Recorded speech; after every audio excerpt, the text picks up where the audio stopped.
Premier 1 crunch match at Goldenacre between Heriot and Currie. Currie knowing that a bonus point win would take Heriot and Watsonians out of the title race, which would leave only Ayr who could snatch the prize from their grasp. But Heriot started looking very, very dangerous, putting the pressure on in the early stages, and loose pass from Ali Warnock, gratefully intercepted by Mark Teague.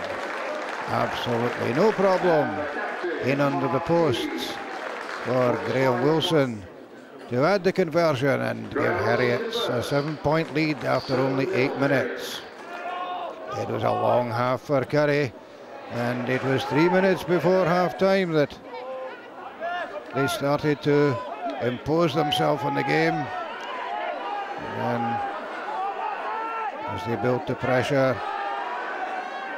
Richard Snedden to Ali Warnock, and the ball worked out to Andy McMahon, and a powerful centre scampering around the defence to go in at the corner to get Currie on the board.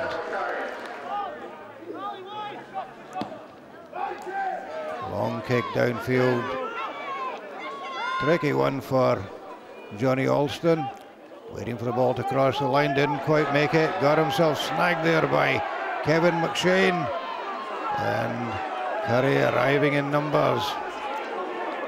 It all depended who was winning the ball. The turnover was Currie's. Out to Andy Adam, and the skipper found McMahon on his shoulder to go in for the second try.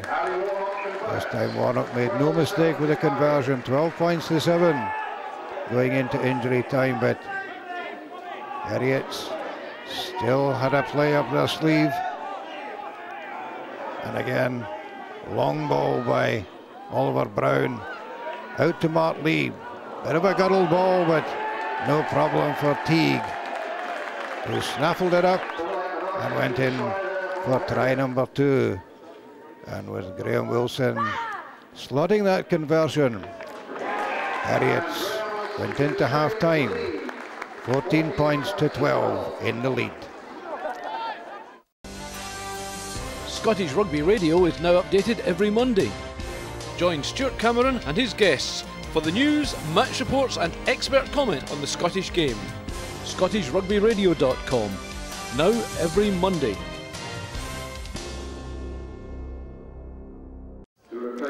Into the second half, and Currie losing the line out, then getting the ball back. Ali Warnock putting Ross Weston away, driving up towards the Heriot's line.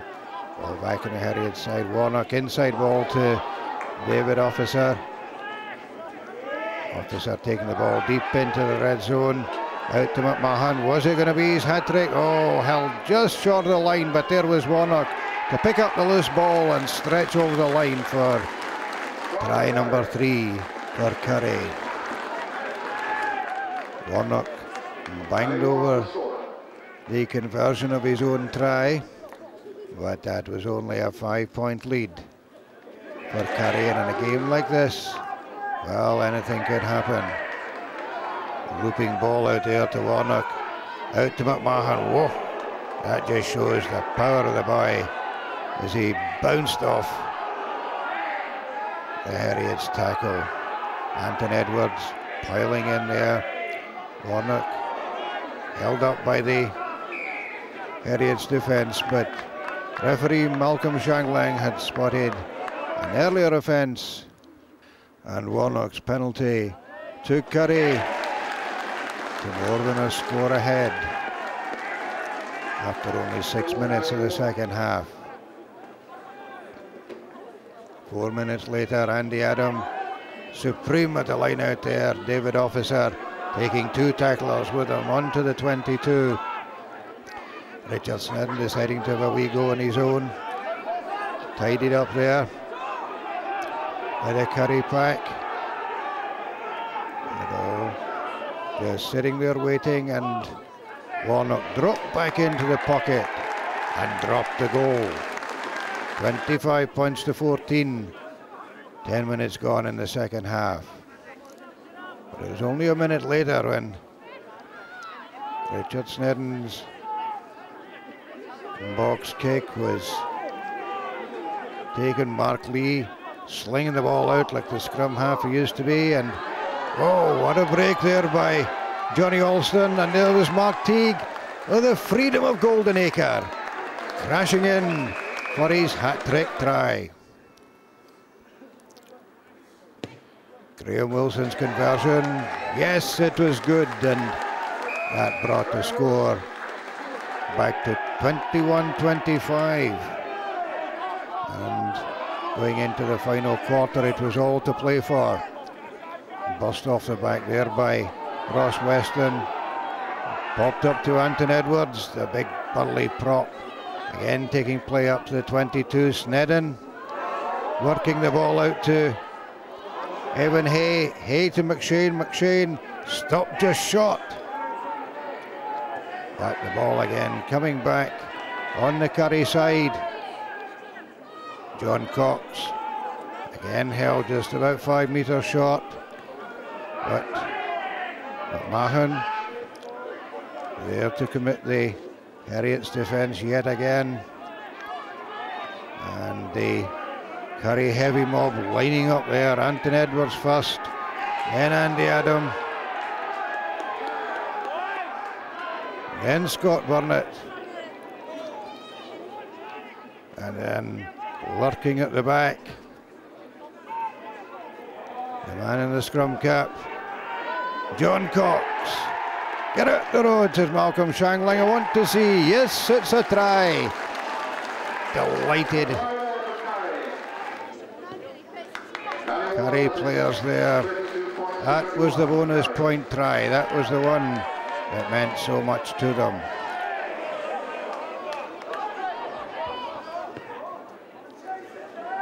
Long cross kick there by Richard Snedden. Easily covered by Johnny Alston, but taking a wee bit of time. And the ball charged down by David Officer. Didn't quite make the line, but oh, Kevin McShane did. And jubilation in the Currie ranks. Ali Warnock with a difficult kick, but no problem with that one. 39 points to 21. 12 minutes to go.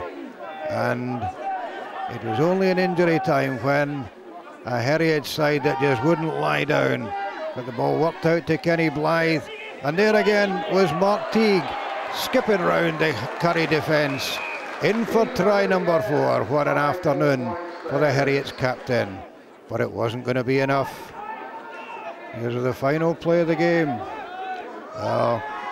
Alston had a good go at it, throwing off the tackles, busting down the touchline, but taken out by Ali Warnock. Up goes the touch judge's flag. And Malcolm Shangling blowing for full time. So Currie knew that they had done everything they could to ensure that they would win the title without going to the final game.